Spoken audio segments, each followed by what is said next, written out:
On the 17th of September 1944, the British Second Army launched Operation Market Garden, a combined ground and airborne assault in the Netherlands.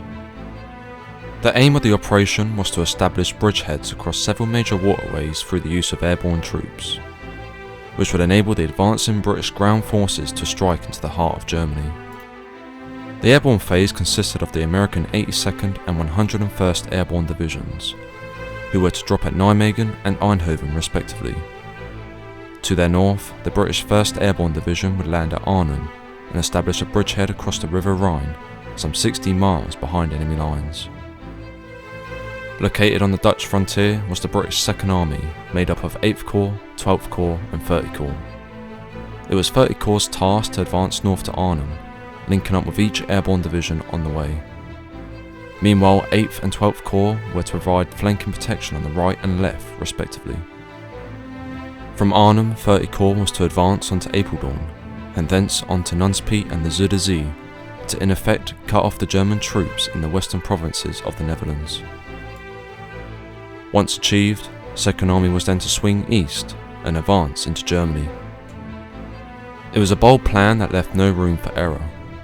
However, the prospect of entrapping a quarter of the German forces in the west, striking a blow into the German heartland, and ending the war in Europe by Christmas 1944 far outweighed the potential for failure. By the 24th of September 1944, 30 Corps had reached the banks of the River Rhine, having successfully established contact with the 82nd and 101st Airborne Divisions. However, there lay one problem. The 1st Airborne Division had been heavily mauled in its effort to secure the bridges at Arnhem, and had alternatively established a small bridgehead at the town of Oosterbeek. The situation the 1st Airborne was in was serious, and there was every possibility that it would be annihilated in detail as an unrelenting German force attacked its small hold on the Rhine, from the west, north and east. In an effort to expand the bridgehead and relieve the pressure on the paratroopers, an assault river crossing by troops of the 43rd Wessex Division was proposed. Under the overall command of Major General William Thomas, the crossing was to be led by the 4th Battalion of the Dorsetshire Regiment, with a simultaneous crossing to be carried out by elements of the 1st Polish Parachute Brigade. However, the mission of the 4 Dorsets isn't exactly clear-cut. According to the battalion war diary, the objective was to cross the River Rhine at ferry and enlarge the bridgehead already held by the parachutists. The designated crossing point of the battalion also indicates this. The 4 Dorsets was to land below the high ground at Oosterbeek, a key tactical feature that dominates both the River Rhine and the bridgehead of the 1st Airborne Division. Securing this high ground would mean further reinforcements could be inserted into the 1st Airborne perimeter, thus enlarging the divisional bridgehead. Moreover, if the crossing by the 4 Dorsets was successful, the remainder of the 43rd Division was to attempt a crossing further west, at Renkum, and create a secondary bridgehead across the Rhine.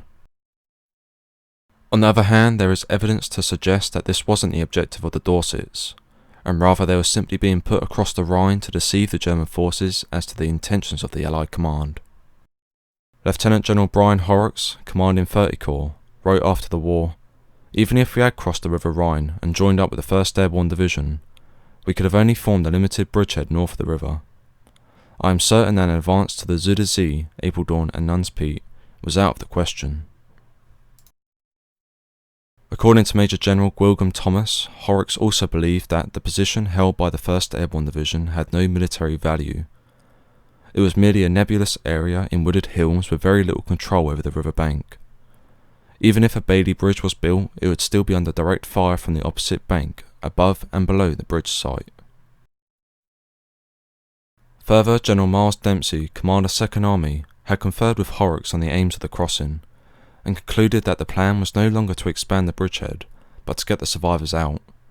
Dempsey and Horrocks agreed that unless 43rd Division were able to make a quick left hook further downriver, there was no point in maintaining the bridgehead. With 2 of the most senior officers involved in Market Garden believing that any reinforcement of the 1st Airborne Division to be futile and in vain, it begs the question as to why the 4 Dorsets were crossing the Rhine to do exactly that. If the perimeter held no military value and was fruitless to continue to be held any further, what was the real reason to send a battalion of infantry across the river with orders to enlarge the bridgehead. Even 75 years on, veterans of the 4th Battalion, the Dorsetshire Regiment, are still in the dark as to why they crossed the river, and ultimately what their objective really was. The crossing was to receive a substantial amount of fire support from both divisional and corps assets. These came in the form of 3 field artillery regiments equipped with the 25-pounder, a Sherman-equipped armoured regiment, the bulk of 2 infantry battalions to provide administrative support and covering fire, and a support battalion equipped with mortars and heavy machine guns. H hour for the crossing was supposed to be 10 PM on the 24th of September. However, a delay in bringing up the assault boats postponed the crossing until 1 AM on the 25th of September. Further disruptions occurred when it was realised that there were insufficient boats for both the Dorset and Polish crossings, and so it was decided that only the 4 Dorsets would cross. Carrying their assault boats over the dikes and onto the banks of the Rhine, the first troops of the 4 Dorsets began crossing at approximately 1 AM on the 25th of September 1944. In the van were A and B companies, whose task it was to establish a beachhead to enable the remainder of the battalion to cross over. However, almost immediately, difficulties were experienced. A strong river current combined with heavy German small arms fire dispersed the 2 companies, and instead of hitting the north bank of the Rhine as strong cohesive units, the 2 companies landed in small dispersed groups, scattered over 1 kilometre with virtually no cohesion. In one case, 1 boatload of soldiers was hit by a mortar and forced to swim back to the Allied bank. Boarding a second boat, the men attempted to cross again, but no sooner had they left the river bank did their new boat become riddled with bullet holes. The troops then managed to scramble into a third boat, which they successfully used to reach the landing site. On the extreme left flank of the assault, the battalion commanding officer, Lieutenant Colonel Gerald Tilley, had been taken downriver by the current and forced to land just east of the town of Heverdorp. Upon landing, he immediately scrambled up the escarpment, where he became isolated until elements of the second wave, including C and D companies, arrived. Led by C Company's commanding officer, Major Philip Roper, approximately 20 men were able to make contact with Lieutenant Colonel Tilley, who then led them in an advance deeper into the woods. Moving inland, the group encountered several German positions and became pinned down by heavy small arms fire. Believing his position to be untenable and fearing heavy casualties would be incurred, Tilley eventually surrendered his group of men at first light on the 25th of September. Further east, Major Jimmy Grafton, commanding officer A Company, was one of the few individuals to land where expected. Disembarking from his boat, he immediately came under heavy machine gun fire, but was able to keep his boatload of troops together. Eventually, after 2 hours, Major Grafton seized the initiative and rallied 20 or so men on him and led them round the rear of the German positions. He was successfully able to get his group into the airborne perimeter and make contact with the 1st Battalion, the Border Regiment. With Grafton was Captain Thomas Rose of the 112th Field Regiment Royal Artillery, who was acting as an artillery observer for the Dorsets. Upon reaching the perimeter, Grafton sent him to the Oosterbeek church, from where Rose was able to provide coordinates and targets for the British artillery sighted on the south bank of the Rhine. Sadly, Captain Thomas Rose was severely wounded later in the day when a stray bullet hit him in the arm when he was standing at the church door.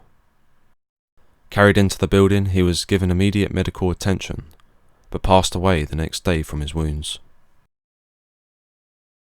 Back at the landing site, Major Mike Whittle, commanding officer of B Company, tried to establish some kind of cohesion within the battalion. After the war, he recalled, "I gave the order to dig in, behind a bank halfway between the river and the trees. We remained in this position throughout the day, continuously being fired on by snipers on the top of the bank." In this group was Lance Corporal Wally Smith. "We had dug in along the bank and the Germans were raining stick grenades down on us.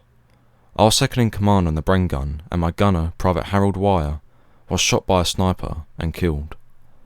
We laid him down in the trench and covered him up. I estimated that there were only about 10 of us left in a space of about 200 yards. Sadly, Private Harold Wire's body has never been recovered, and to this day he remains missing in action. He is now remembered on the memorial wall at the Oosterbeek War Cemetery. For an experienced unit such as the 4th Battalion, the Dorsetshire Regiment, who had seen almost continuous combat since Normandy, the crossing of the River Rhine on the morning of the 25th of September 1944 was an impossible mission. Nothing more and nothing less could have been asked of the men of the 4th Battalion, who undertook an operation that was destined to fail from the get-go.